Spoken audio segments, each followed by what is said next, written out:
Iska, bilisan mo! Takbuhan natin si Princess! Sige, Bebang! Takbuhan natin siya! Bebang! Iska! Nandiyan niyo ako! Wala akong kasama kong umuwi! Bebang! Nandiyan na si Princess! Halika rito sa latambay, Iska! May papakita ko sa'yo!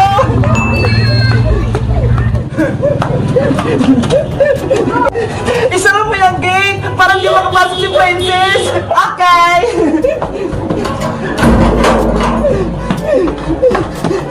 Anong ipapakita mo sa akin, Bebang? Sharon! Ang dami ko ng alagang isda, Iska!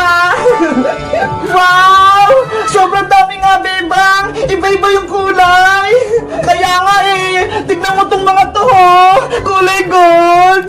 Oo nga, no! Iba-iba yung kulay! Kumikinang-kinang pa! Sabi ni nanay, magbibenta na daw ako ng isda sa susunod para may baon na ako sa school. Talaga? Magbibenta ka ng isda, Bebang? Sige, bibili ako sa'yo para may alaga din akong isda. Huwag ka nang bumili sa akin, Iska, dahil mabait ang kaibigan, bibigyan na lang kita. Totoo? Wait lang, Iska, kukuhanan kita.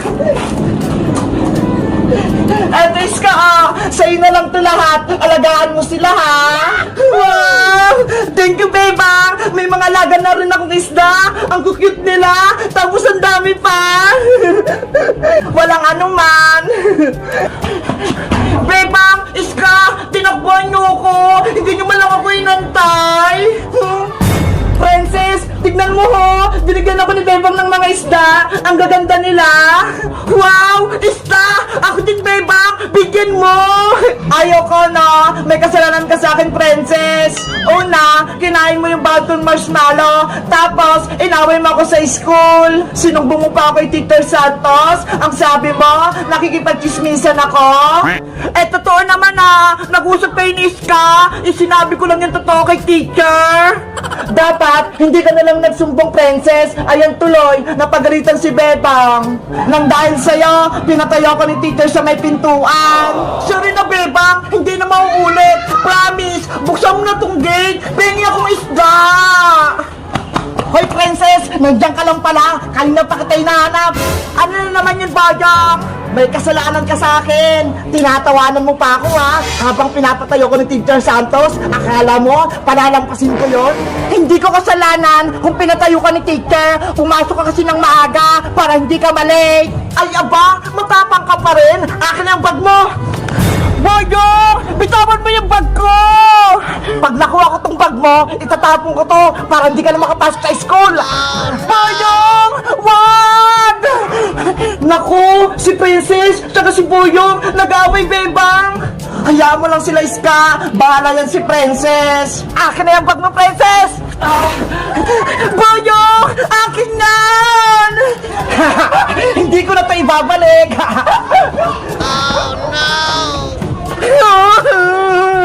Bebang, tulungan niyo ako. Inaway ako ni Boyong. Ginawa niya yung bag ko. Hello guys, ako si Bebang. Tutulungan ba namin si Princess? Kahit may kasalanan siya sa akin, mag-comment lang kayo para sa 5-4. Bye-bye! Oh no! Bebang ko, nasan ka na ba? Umuwi ka na. May sakit yung nanay mo. Nanay Sitang, ano nangyari sa'yo? Okay lang ba kayo? Bebang anak, ikaw na ba yan? Hindi po ako si Bebang. Ako po si Kokowa, ang bago niyong anak. Akala ko, si Bebang na. Kokowa, kailangan ko yung anak ko. May sakit ako. Nanay Sitang, may sakit po kayo? Mainit po ang pakiramdam nyo. Ano pong kailangan yung gamot? Gusto kong makita si Bebang Kokowa. Hanapin mo siya. Nagmamakaawa ko sa'yo. Nandito naman po ako, Nanay Chitang. Huwag nyo na pong hanapin si Bebang. Kailangan ko si Bebang Kokowa. Bawin mo na siya. Hanapin mo. Siya lang magpapagaling sa akin. Sige po, Nanay Chitang. Hahanapin ko po si Bebang. Pauuwiin ko po siya dito. Salamat, Kokowa. Miss na miss ko na talaga yung anak ko. Okay po, lalabas lang po ako para hanapin siya. Kawawa naman si Nanay Sitang, may sakit siya, pero si Bebang ang hinahanap niya, hindi ako, ayaw niya sa akin. Gagawa ako ng paraan para akong mani ni Aling Sitang, gagayahin ko ang itsura ni Bebang. Ayan! Ako na si Bebang! Kamukha ko na siya! Gaya-gaya kayo, buhok niya, pati damit niya, panigurado, matutuwa sa akin si Aling Sitang, si Nanay Sitang pala. Sana mapaniwala ko siyang ako si Bebang, hindi si Kokowa. Ay, saglit lang pala, kukuha ko ng pagkain at gamot ni Aling Sitang para matuwa siya sa akin. Ay, ito, may mga prutas, kukunin ko to. Apple, lemon, tsaka itong mga mais. Ito pa, gamot sa ubo. Nanay Sitang! Yuhu! Bebang anak, ikaw na ba yan? Nanay ko! Bebang anak! Ikaw nga! Mabuti naman nakauwi ka na! Sabi po kasi ni Kokowa, hinahanap niyo ako, kaya umuwi na po ako dito sa bahay natin. Ang bait talaga ni Kokowa, hinahanap ka niya, nasa na siya? Nay, may sakit daw po kayo, sabi ni Kokowa. Sumama yung pakiramdam ko, Bebang, nung nawala ka, kaya nang hina yung katawan ko.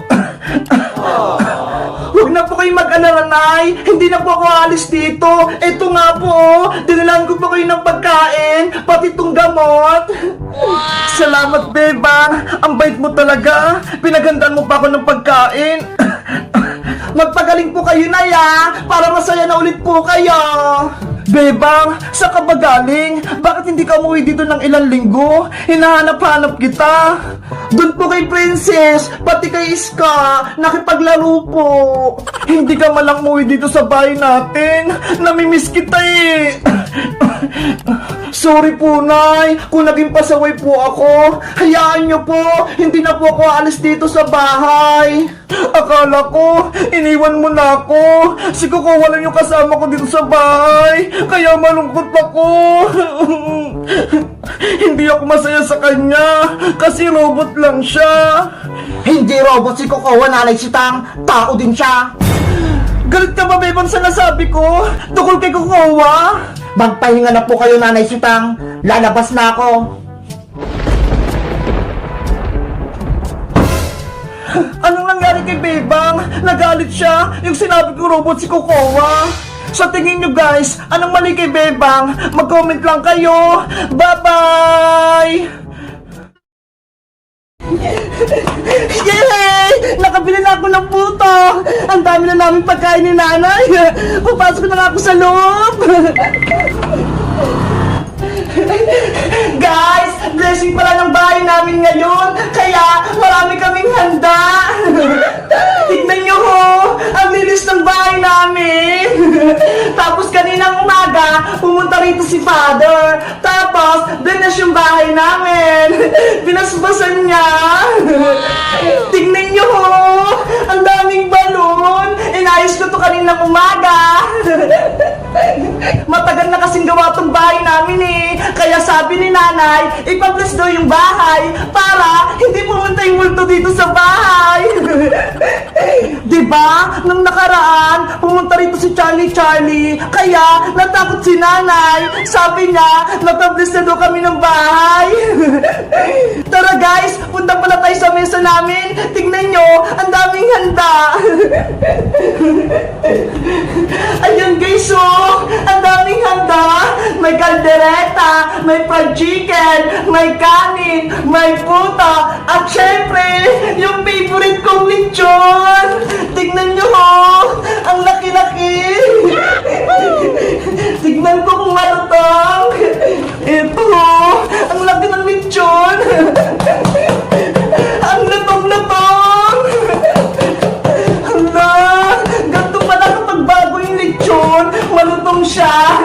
Ngayon lang kasi ako nakakita ng ganito kalaking baboy na nilechon eh. Nasaan ka si Princess? Pati si Iska. Ang tagal naman nila para kainin namin tong lechon. Guys, samahan niyo ako. I-unboxing ko tong lechon.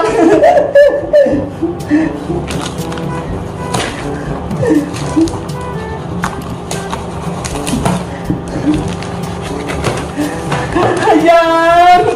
Hala! Ang laki! Titikman ko nga yung balat! Hala! Ang lutong! Ang sarap! Ang lutong-lutong! Hala! Si Big Bird! Gusto rin nata ng lechon! Natatakam siya! Kaso, wala ka palang ngipin, Big Bird eh! Hindi mo ito makakagat! Guys, tingnan nyo ho! May prutas pala kami dito! Diba? Iba't ibang prutas! Sabi nga nila, kapag marami kang handa, mas maraming blessing na darating sa'yo! Favorite ko to! Ang tamis nito ho! Grapes na kulay green! Meron din pala dito guys na grapes na kulay violet, grapes na kulay green, meron din kanitong saging, tapos manggang kulay yellow, tapos manggang medyo kulay green lang. Tapos, alam niyo ba kung anong tawag ko guys? Ito ay dragon fruit. Diba? Nakakain na kayo nito? Diba?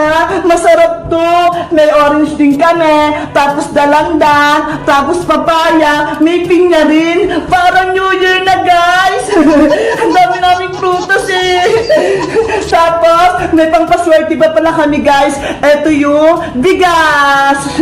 Para lagi kaming meron kinakain ni nanay na kanin. Diba? Para hindi kami magugutom. Guys, paparating ng mga bisita namin. Pati si Princess, pati si Iska. Darating na rin. Kaya, kakain muna kami ha. Diyan muna kayo. Bye-bye!